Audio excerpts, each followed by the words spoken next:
350 million people experienced power outages in 2021, and in the last 3 years, they've just become more and more common.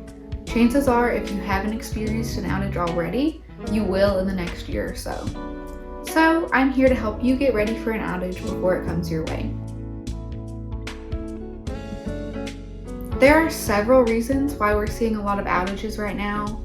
Physical and cyber attacks on the grid, aging infrastructure, EMPs or solar flares, but I'd say the most common are going to be weather events. Whether it's a hurricane, a winter storm, or even a heat wave, your power can be knocked out when you need it the most. So let's talk about what to prep and what to actually do when an outage comes your way. First off, what should you prep? Now, this is really dependent on why you're prepping for an outage. So what type of severe storm is coming your way, if it be a hurricane, if it be a snowstorm, what season you're in, the climate, who's in your family, what they need. But I'm going to give you some basic factors that should dictate what you're going to be prepping. It's going to look different for everybody, but remember, these are just basic guidelines, so adapt them as you see fit. So first, I've got a little tub that I'm going to be putting all my supplies in. It's watertight, which is good just in case you're prepping for flooding or a hurricane. And if you need to evacuate for any reason, all your necessities are going to be in one container. If you're not at threat of flooding, water damage, or evacuation at all, you don't really have to have everything in one single container. You can just make sure that you have these items at the ready. First off, electronics. First, you're going to want to charge up your electronics, whether that be phones, laptops, tablets, e-readers, any type of electronics that you use on a daily basis that you'd want to use while your power is out. Another one to think about is a radio. For people who may not have cell service at home, that could be a good option to make sure you stay in communication with local authorities to know more about your power outage and your situation. Electronics are going to be the first items that you miss in a power outage, so you're going to want to make sure they're charged up and ready. And another good idea is to have a power bank charged up for every device that you have. So I have 2 power banks for my phone and my Kindle. Bonus points if they are solar powered like mine are, so you can recharge them even if you don't have power for several days. This step is vital for keeping in communication with your loved ones and local authorities. So it's one of the most vital steps, of course, above food and water. Next, we're going to talk about lighting. Lanterns, flashlights, and candles are gonna be your best friend when the power goes off. A lot of my items are rechargeable instead of battery powered, so I am making sure to first recharge those before putting them into the bin. If you do have battery powered devices, I suggest having a little baggie with some extra batteries in case those die. It's also a good idea to test those batteries out in your device. I'm also adding in my candles. I just have decorative candles that I have in my house. You could also get big packs of emergency candles. You're also going to need a lighter for those candles, so I suggest the Tough Tesla. Plus it has a built-in flashlight, which is just even better when the power's out. I also suggest adding in some matches. I've got some waterproof matches here. It's good to have those backup options. You never want to just have one of something vital. As for the amount of flashlights, candles, or lanterns that you have, more is always better when you're prepping for a power outage. But as a general rule of thumb, you're going to want to have, in my opinion, a flashlight for every member of your family, and also a lantern or lighting device, candle, whatever, for every room in your house that you're going to be using. So maybe one for the living room, one for the kitchen, one for the bathroom, one for a bedroom, etc. Next, we're going to talk about keeping warm. Now, once again, this is going to depend on your situation. If you're prepping for a heat wave, you're probably not going to be prepping a lot of items for keeping warm. You're probably going to be prepping items for keeping cool. So it's winter right now, and I live in a climate that can get a little bit cooler, so I am going to be prepping some warmth items. So first of all, I'm going to want a heat source. I've got a little propane stove that I keep in my basement. I've also got extra tanks of propane as well. Now, if you're in a hot climate, you're not going to want this heater. You might want to look into some solar or rechargeable fans. These can help keep air flowing in your house, keep a little bit cooler, especially if you're prepping for a heat wave. So if you're prepping for something like a winter storm, you're going to want to have warmer clothes on hand, a warm jacket, wool socks, gloves, toboggan, anything else you may need to keep warm. And definitely an extra change of clothes. I'm packing those in a separate bag other than my bin, just so if I were to need to leave or if something were to happen and I had to evacuate, I could grab those easily and have them separate from my bin. Especially if you're prepping for a hurricane, I would not skip this step. You're going to want to have some extra clothes in case you do have to evacuate. Another item you want to have if you're prepping for outage in a cold area is our Tactivivy emergency sleeping bag.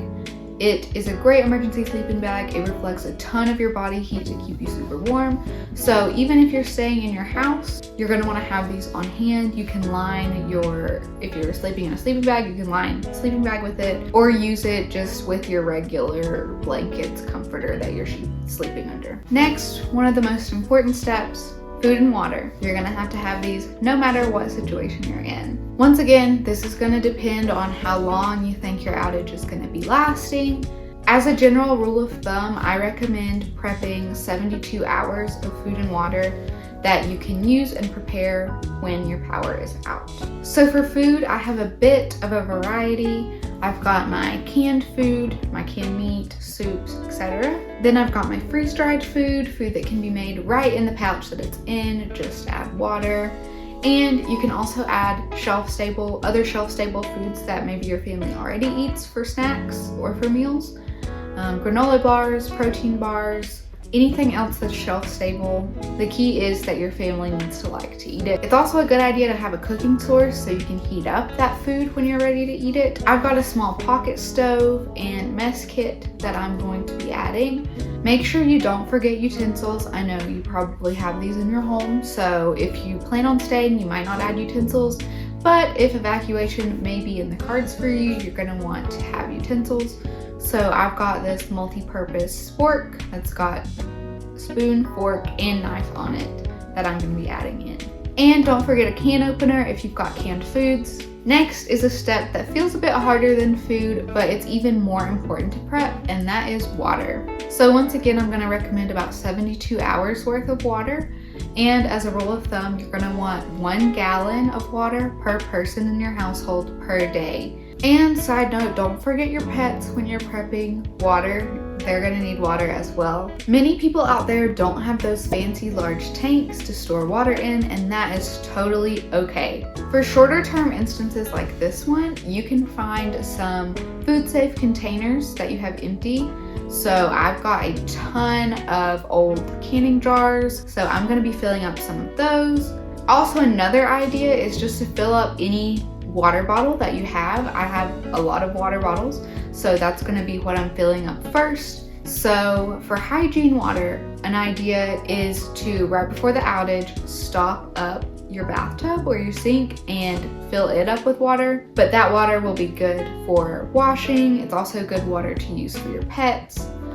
So it kind of keeps your hygiene water and your drinking water separate. So next to last thing we're going to be talking about is first aid items. So I've got a pretty comprehensive first aid kit that I'm going to be adding to my stockpile. But first I'm going to be going through it. I've used it several times and it's fairly old at this point. So a lot of the things like Band-Aids I might have already used, so I'm just going to be restocking those. And I'm going to be checking on expiration dates. If you take any prescription medications or even any medicines you take over the counter that you take every day, make sure to toss those in. Now I know some medicines have to be refrigerated, like insulin or anything else. I don't currently have any of those, but if you do, you're gonna wanna make sure you have a cooler and ice on the ready. Also, it's a good idea to think about other health items that you use. One for me is glasses. I don't wear glasses all the time, but I do like to have them. So I'm gonna go right now before the power's out, find my glasses, toss them into my kit. Then think of other hygiene items that you may need, especially if you're at risk for evacuation. Just think like you're packing for a weekend trip. So you might want travel shampoos, soaps, toothbrush, toothpaste, And lastly, I've got some other more random items that you might think about throwing in. First one, entertainment items. I know earlier I talked about gaming systems or tablets or e-readers. You can also add other books. I've got some paperback books that I'm adding, playing cards, board games. If you've got kids, definitely something you want to think about. But just things to keep you entertained. Next are important documents, things like birth certificates, titles or deeds to property, ID cards, credit cards, passports, anything else you would want to keep with you if you were to evacuate. Next is money. You're probably going to want to have some cash on hand as well as your credit or debit cards. Next is extra clothes and shoes. I know I talked earlier about having that separate bag with my kit in case of evacuation. So I'm gonna add enough clothes for 72 hours, like a weekend trip essentially, and an extra pair of shoes. Just make sure they're like sturdy, good shoes, sneakers, boots, anything like that. Next is keys. So keys to your house, your car, any other property you have. And lastly, it's just any other EDC that you want to have with you. So pocket knives, other cutting tools, whistles, a compass, fire starter, etc. Just general survival kit items that you might need. So now that we've gathered everything we need for an outage, I want to take you through the steps of what you should actually do when the power goes out. Once again, this is going to differ based on your situation, but first thing you're going to want to do when the power goes out, if you have refrigerated meds, make sure you get those in a cooler. First thing I'm going to do is to secure my heat sources and my light sources. I'm going down to my basement, picking up my little propane heater. Next, I'm dropping a lantern in every room that I'm going to be using. So I've got one in my living room, one in my bathroom, one in my kitchen, one in my bedroom. I'm not necessarily turning those on, I'm just dropping them there so that when I need to go to the room, I can have it there and so I'm not totally in the dark. And then at this time, you can also distribute flashlights to all of your family members as well. And you can distribute candles to other rooms. I like to put several more candles in the room that I'm in, just so I have a little bit more light than one lantern.